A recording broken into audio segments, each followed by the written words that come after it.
everybody! So I want to talk about being a star maker. So this week we're talking about authentic leadership, and there is a really big component to that. I've talked about this over and over and over throughout the weeks that we've been together, that the most important thing you'll ever do is to make people feel good. So no matter what happens, it only matters that people have fun, they have a good time, that they feel good around you, that you inspire them, you excite them. They just need to feel good. That's it. That's it. So it's not just your customers, and it's not just people that you hope to be customers or business partners, but it's also your current team. The only goal you have is to make them feel good.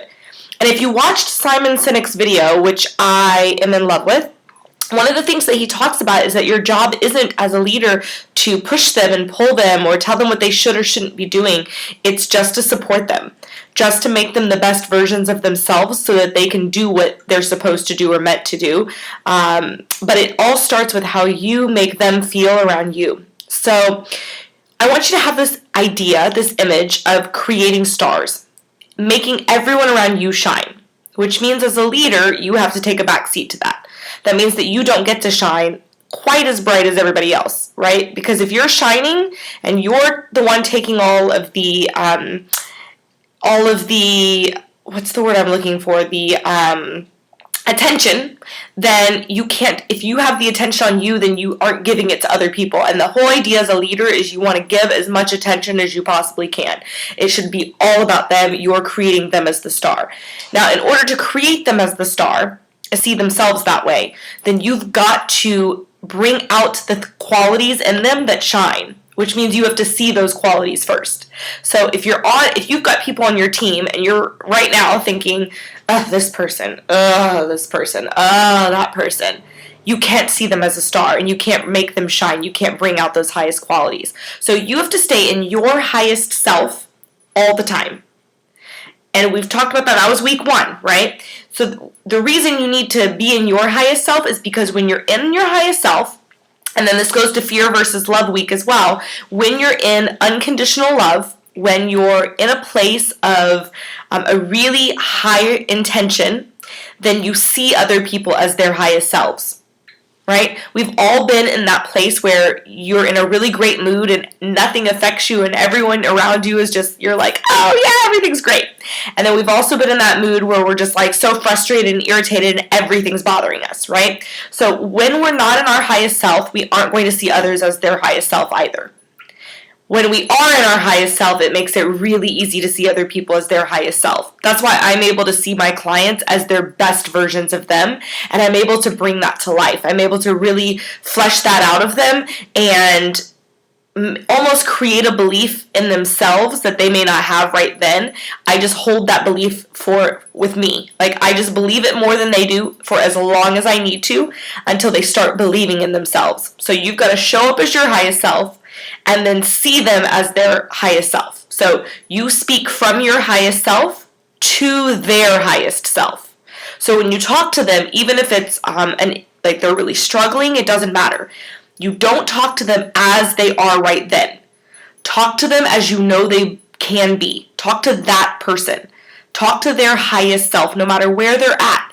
You've got to respond to everything. When they come to you with a problem, when they come to you in fear, when they come to you ready to quit, you have to be in this space where it doesn't freak you out and think, oh my God, they're going to quit, then I'm going to lose someone, and oh my God, what am I going to do, oh my gosh, this is so awful, and then you're freaking out too. That's not in your highest self. If you're in your highest self, and you see them as their highest self, and they come to you ready to quit, or something's awful, and they're just freaking out, then you won't be scared because you know that they're just not in their highest self. It will be not a big deal to you. You're like, oh, you're just in fear right now. It's no big deal. How do we get you out of fear, right? Because you see them as their true self and their highest self, and you know how to, you know that as their highest self, eventually they're going to come back to that and they're not going to quit, right? So when I have people that even are coaching and they're like, oh, I can't coach anymore, there's no way, I'm like, no. You'll be back in your highest self pretty soon. So I just talk to them. I talk to them from the place of me knowing where they're going. Imagine that. Imagine talking to anyone in your group like they've already gone where they want to go. They're already there. Like, imagine that. Like, for Beachbody, it could be diamond. For Rodan and Fields, it could be level 5 elite leadership, right? Talk to them from that place as if you really, you have to believe it though, but if you're in your highest self, you will believe not only that you're going to do it, but they're going to do it, and you'll talk to them from that place. Like they already have it. Imagine how the conversation would go versus talking to them in the place where they're at right then and there, which is fear.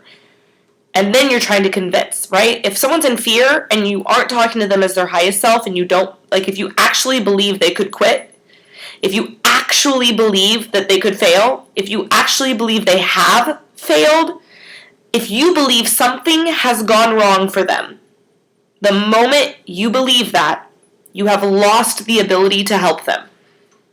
Period. The moment that you feel fear when they bring you a problem, you've lost the ability to help them. The only way you can help them is if you don't give in to the fear, if you don't believe whatever story they're telling you. You just can't believe it. You can't.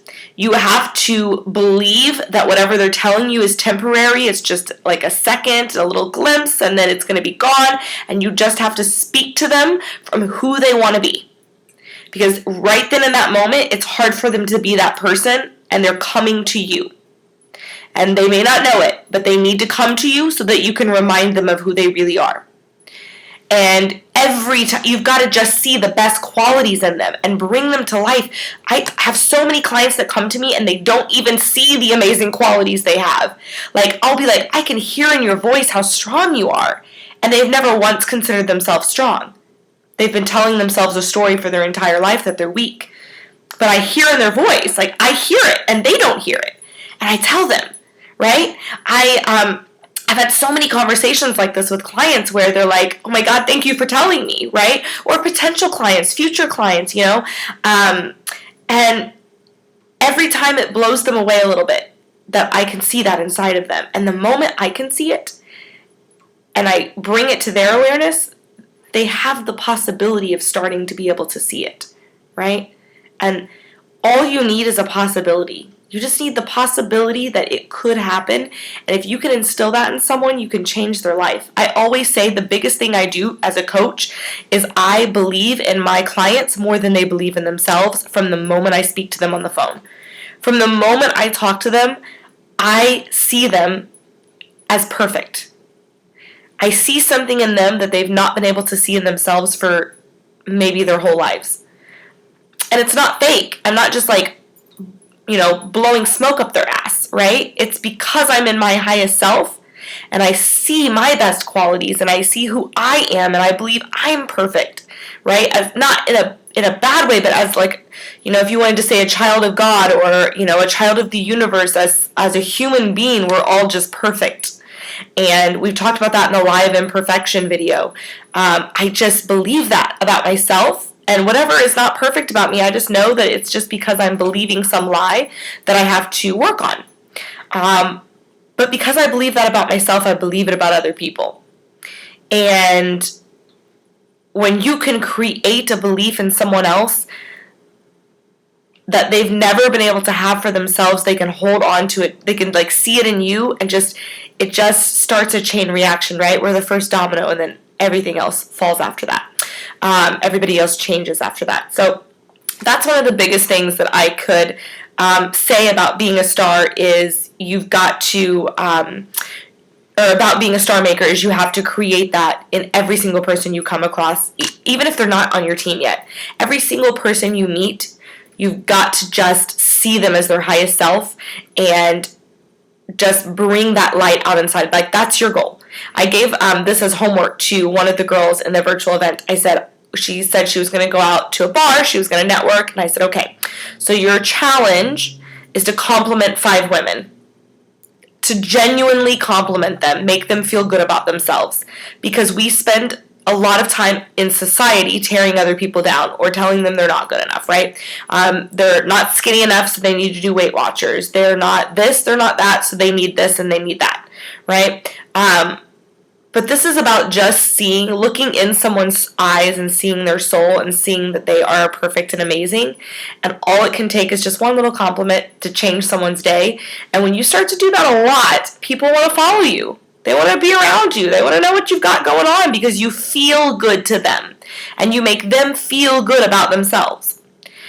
Now, another part about being a star maker is sometimes you have to, the things that don't shine in the business, the things that are hard and scary and uncomfortable and all of that, you've got to be willing to take on. You have to just take on the hard stuff, right? So I had this amazing conversation with a client once where we were talking about one of her downlines was really afraid to fail. And I said, okay, so fail for them. Do the work for it. Like if they have people and they need to do like a call to close the deal, or they need to meet up to close the deal and sign a business partner or sign a client, you get on the phone instead. That way, if it fails, it's on you, not on them. You can be like, oh yeah, that was my bad. I did that, right? Like the failure is on me. I'm willing to take that on. And you're more experienced anyway, so you'll probably be able to close them better and answer the questions and just be a bigger light anyways, if you're, stepping into that leadership role, because you're going to have this mentality, right? If you're doing this program, so first of all, let's just start there. If you're doing this program, you are a leader, whether you have downlines or not now. That's just the rules of this workshop, right? If you're either a leader with a team or you're a leader looking for a team, one of the two. But you just have to be in that space where you have to get over your ego. You've got to get over your fear of rejection, your fear of anything, so that if you're the fear, like if you are willing to conquer any fear and any negative emotion, you're the crusader for everybody else that can't. And even if that's people that aren't on your team, it doesn't matter. It really doesn't. It just is about everybody you touch, whether it's like going to profit for you or not, right? It goes right back to the Simon Sinek video. You can't just be nice to people that you think it's going to profit to, or that you think are going to be your clients or your business partners, or one day you think you'll do a joint venture. You can't just be nice to people because you hope one day to use them. You've just got to be that way with anyone and everybody that comes across, because here's the other thing. You don't ever know who's going to be your next business partner and your client. So if you're walking around waiting to turn on your highest self and waiting to be a star maker and waiting to let people shine when the moment seems right, and this, like, you can't be like, oh, this would be an amazing person. I'm going to shine my light on them, right? I'm going to make them feel good. It's got to be everybody, because you never know who it's going to be. And if you're waiting to turn it on and off, you never know how many people are going to come into your path when you've turned it off and you just weren't paying attention. You just will have no idea. I never turn mine off. It stays on all day long. So, there's a plethora of people that I touch on a daily basis that will never be my clients, that will never do work with me. But it's not about that. It's just about I stay in my highest self all the time. And as my highest self, I don't have to think about whether or not this person's going to be, a pivotal part of my business or not. If I'm in my highest self, I'm not thinking about stuff like that. I'm only thinking about other people and making them feel good, and me feeling good and being joyful and happy and doing my work in the world. And whatever comes of that is just bonus. It's just good. It's just amazingness, right? So then the other thing that I want to talk about is what you focus on grows. So if you are right now frustrated with your team, or there are people on your team that are not your favorite people, and you do any sort of complaining about them, or it doesn't even matter if it's not coming out of your mouth, if it's just your words that you speak or in your mind, like if you're just talking to yourself in your mind, or if you're just in any capacity putting any energy towards someone not being their highest self, or the things that are frustrating about that person, right? Their flaws.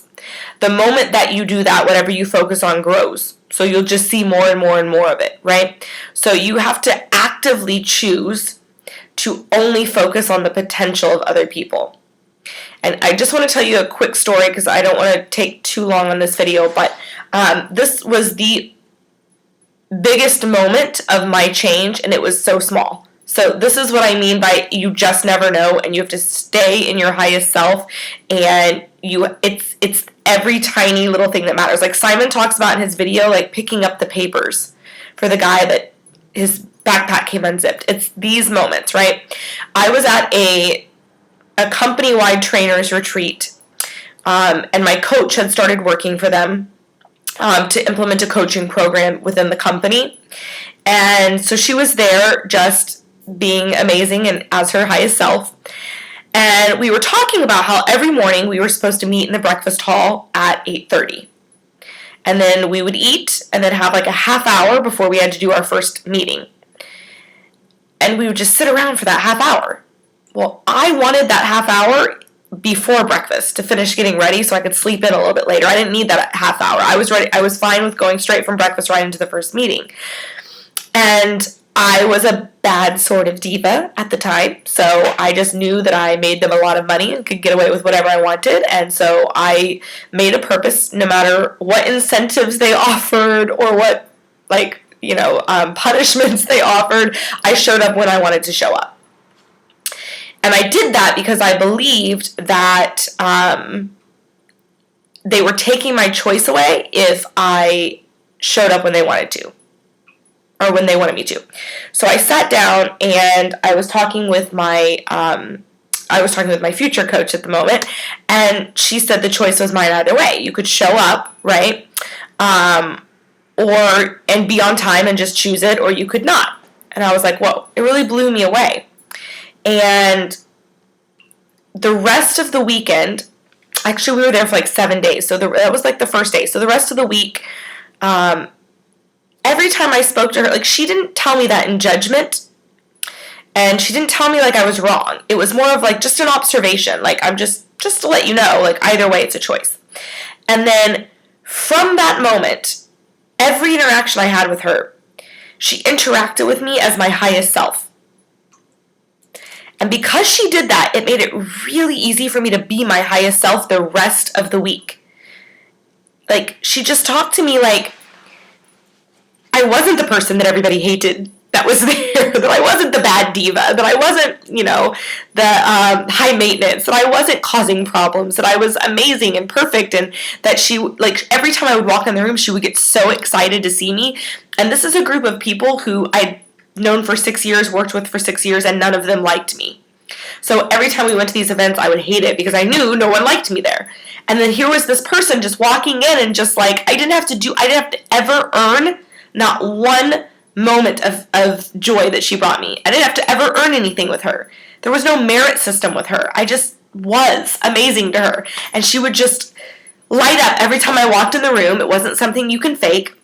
She would hug me. She would tell me how amazing I am, how excited she was to spend time with me, how much fun she had with me. Just made me feel like $1 million every time I was around her. So of course, all I wanted to do was be around her all the time. And because she believed that about me, I showed up that way the entire week. And they gave away these little awards at the end of the week. And they gave me one for the most changed person of the entire week. And I really did leave with so many friendships. Like, I connected with people on a different level that I'd never connected with before.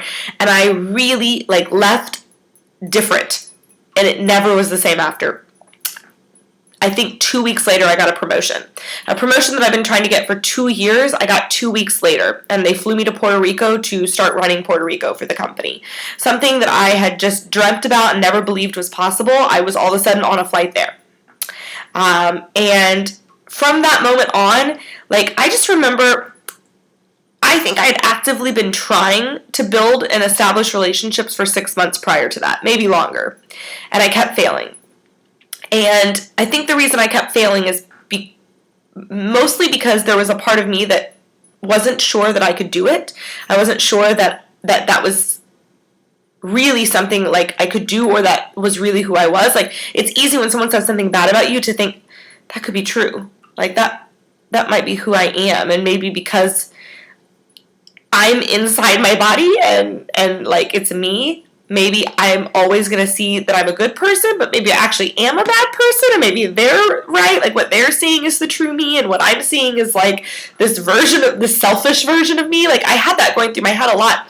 And then I would try to be better. But every time someone it wouldn't matter. Like, I could show up as high of a self as I wanted to, but people saw me as my old self and would speak to me that way and talk to me that way, treat me that way. The things I would do, they would just assume, right? They would assume, and this goes back to the other video when you're with your circle of influence. Like, you have to believe their intention. You just have to believe that everyone has an amazing intention, and if they do something that doesn't feel good to you, they must have had a good reason for it. Because their intention of who they are is good. And people did not see that in me. They thought the intention was always bad. And when that happens over and over and over, it becomes really difficult to stay in your highest self when no one believes in you. And when everyone's telling you that you're not good enough or that you're, this or you're that, you just start believing it, and it's really easy to slide into that and just start acting that way. But if you have someone that shows up in your life and all of a sudden they hold you to a high standard and they just believe you, they just believe in you and that's what you are and what you're capable of, and they talk to you from that place and they love you from that place and they're excited and happy to be around you and they're the only person like that, all of a sudden you're like, this person, they believe in me, I have to follow them everywhere. Because they see something in me, and even if I don't see it, I've got to find out what they see. And that's how I felt about her. And so more and more, I built trust in myself. And I started stepping up bigger and bigger and bigger. And eventually I got promoted again to National Support Specialist, working directly underneath her above the entire company. And then when they switched leadership and decided to not go with a new age approach and go back old school and weren't into self-development at all, I decided to launch my own business as a coach. And I could not have done any of that, not one single thing, if she hadn't, in that moment, at that retreat, seen the best in me and started putting little bugs in my ear here and there, allowing me to step into that, right? So, did that happen overnight? No. Did I become the coach that I am now, sitting in this video talking to you guys? Did I become that coach the very first moment that she said something to me and made me feel good? No. Right? Simon says it takes more than 7 days but less than 7 years, but you don't really know which. Right? That video just blew my mind. It's everything I've been teaching. It's just the way he says it. I love. But it's true. You don't know how long it's going to take. But here's the deal. If you don't start with your team and doing these things, even if it takes 3 years, 2 years, 3 years, 4 years, 5 years, it doesn't matter. If you don't start now, you'll never get it. Period. So, do you want it in 5 years or do you want it never? Right? Do you want it in 2 years or do you want it never? That's really what this is about. It's about investing in your ultimate goal and your ultimate future. So, the other thing you have to decide for yourself is how long are you in it? Because a lot of people will say, I'm going to give it 2 years and I'm going to try. But if you don't have the results you want in 2 years, you could be 3 feet from gold. You could be just 6 months away from really blowing it up. So for me, I decided early on as a coach, I was going to be a coach for life no matter how long it took. Didn't matter. There was no testing the waters. I'm going to stick my foot in and then stick it out and stick it back in and then stick it. No. I'm a coach for life. I'm not going anywhere. I'm committed. It could take 7 days or 7 years. In 7 years, I will still be coaching. And because I have made that decision in my mind, I don't need to push people to coach. If I think they're ready, I'll push them a little bit harder just because I know they're ready and I know what kind of results they can get. And the more I believe in them and see just how amazing they are, the harder I push. But for the most part, I'm going to be a coach for life. I will just continue to show up as my highest self and see what transpires from that. I didn't have any idea that I would be launching a business school ever. That was never a thought in my mind. I didn't have a belief that I would have 25 girls participating in this program. None of that was these are just things that were results of me showing up over and over and then making people feel good. Showing up as my highest self, talking to other people as their highest self, creating stars. The more stars I create, the more people tell other people about it. And the more people are like, oh, what are you doing? What's going on? But also remember that it goes back to having to release your ego, right? So I can't take it personally when someone, doesn't coach or when someone doesn't like my posts or, says something negative about coaching, like, I can't take it personally.